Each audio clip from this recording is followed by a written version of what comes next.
అనంత కరుణామయుడు, అపార కృపాశీలుడు, సర్వలోక నియామకుడు, సర్వ సృష్టికర్త అయిన దైవానికే సమస్త స్తోత్రం తెలియజేసుకుంటూ, సోదర మహాశయులారా, ఆధ్యాత్మిక ప్రియులారా, ఈ రోజు సృష్టికి సంబంధించి కొన్ని విషయాలు నేను మీ ముందుంచే ప్రయత్నం చేస్తాను. సోదర మహాశయులారా, ఈ రోజు మానవుడు శాస్త్ర సాంకేతిక రంగాలలో ఎంతో అభివృద్ధి సాధించడం జరిగింది. మరి భూమిలోనే కాకుండా వేరే గ్రహాలలో స్థిర నివాసం ఏర్పాటు చేసేదాని కోసం కూడా ప్రయత్నాలు చేస్తూ ఉన్నారు. మరి విమానాలే కాకుండా రాకెట్లలో కూడా ప్రయాణం చేయడం జరుగుతుంది. మరి అదే విధంగా భూమిలో వందల కిలోమీటర్ల లోతులో నుంచి పెట్రోలు, గ్యాస్ తీయడం జరుగుతుంది. అదే విధంగా వందల వేల మీటర్ల లోతులో నుంచి బొగ్గులు, ఖనిజాలు, లోహాలు, బంగారము, ఇనుము, రాగి, ఇత్తడి ఇటువంటి ఎన్నో ఖనిజాలు వెలికి తీయడం జరుగుతూ ఉంది. మరి అదే విధంగా మానవ అవసరాల కోసము ఇసుక, గ్రానైట్, మార్బల్, జాతిరాళ్ళు, ముత్యాలు, పగడాలు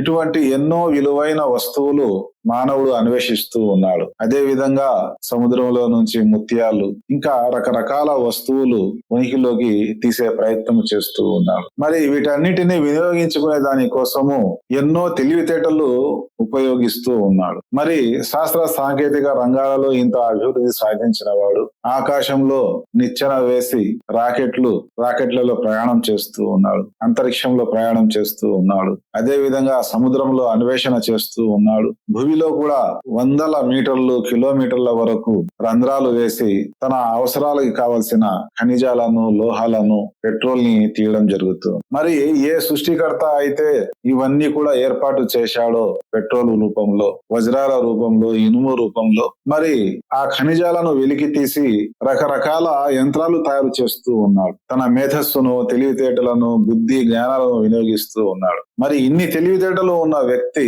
ఈ భద్రపరిచిన వాడు ఎవడు? నేను గృహం నిర్మించుకునే దానికోసం ఇసుక తయారు చేసిన వాడెవడు? గోడ కట్టే దానికోసం రాళ్లు తయారు చేసిన వాడెవడు? గృహానికి సపోటా వేసే దానికోసము మార్బల్, గ్రానైట్ సృష్టించిన వాడు ఎవడు? మరి విలువైన ఖనిజాలు, బంగారం, వెండి లాంటి ఖనిజాలను భద్రపరిచిన వాడెవడు? పెట్రోల్ లాంటి విలువైన వస్తువును ఏర్పాటు చేసిన వాడెవడు? సృష్టించిన వాడెవడు? మరి ఆ వస్తువు యొక్క విలువ తెలుసుకుంటూ ఉన్నాడు, ఆ వస్తువు యొక్క ప్రాధాన్యత తెలుసుకుంటున్నాడే గాని ఆ వస్తువును ఏ విధంగా వినియోగించాలా అనే దానికోసం తెలివితేటలు వినియోగిస్తున్నాడే గాని మరి వీటిని సృష్టించిన వాడు ఎవడు, ఆయన ఎవడు, ఏ విధంగా ఉంటాడు, ఆయన శక్తి సామర్థ్యాలు ఏమిటి, దాని గురించి ఆలోచించే దానికోసమే మనిషి దగ్గర తీరిక లేకుండా ఒకటి అన్వేషణ చేయాలి, విందులు, విలాసాలు అనుభవించాలి. మధువుకు, అధికారానికి, ధనానికి లాలసపడి ఇంకా సోషల్ మీడియాకు అలవాటు పడి విలాసాలకు, సినిమాలకు, టీవీ సీరియళ్లకు అలవాటు పడి విందులు, విలాసాలకు అలవాటు పడి నన్ను సృష్టించిన వాడు,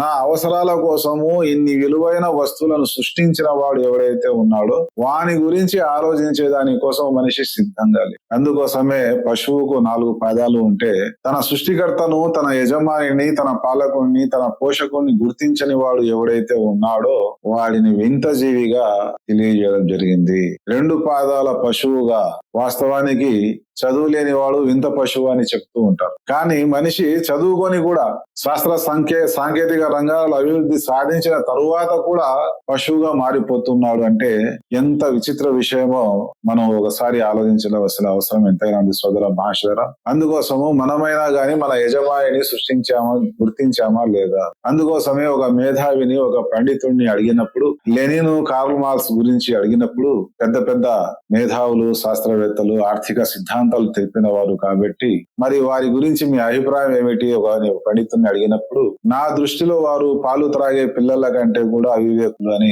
తెలియజేయడం. మరి ఏ విధంగా ఈ విషయాన్ని మీరు చెప్తారండి అని అడిగినప్పుడు, పాలు త్రాగే వ్యక్తికి, అబ్బాయికి నా పాలు ఎక్కడ ఉన్నాయో అని ఆ అబ్బాయి, పాలు త్రాగే అబ్బాయి గుర్తిస్తూ ఉన్నాడు. కానీ పెద్ద పెద్ద శాస్త్రాలు చదివి, అధ్యయనాలు చేసి, సిద్ధాంతాలు ఏర్పరిచిన వారు, తాను సృష్టించిన వాడు, తన వాస్తవ యజమాని ఎవడైతే ఉన్నాడో అతన్ని గుర్తించడం లేదంటే ఆ మేధావుల కంటే పాలు త్రాగే అబ్బాయే గొప్పవాడు, మేధావి అని ఆ పండితుడు తెలియజేయడం జరిగింది. ఇటువంటి చాలా విషయాలు ఉన్నాయి సోదర మహాశయులారా. మనం కూడా వీటిని అశ్రద్ధ చేస్తున్నామా అని ఆలోచించవలసిన అవసరం ఎంతైనా ఉంది. దైవ చిత్తం అయితే ఇటువంటి ఆధ్యాత్మిక వీడియోలు ముందు వస్తూ ఉంటాయి.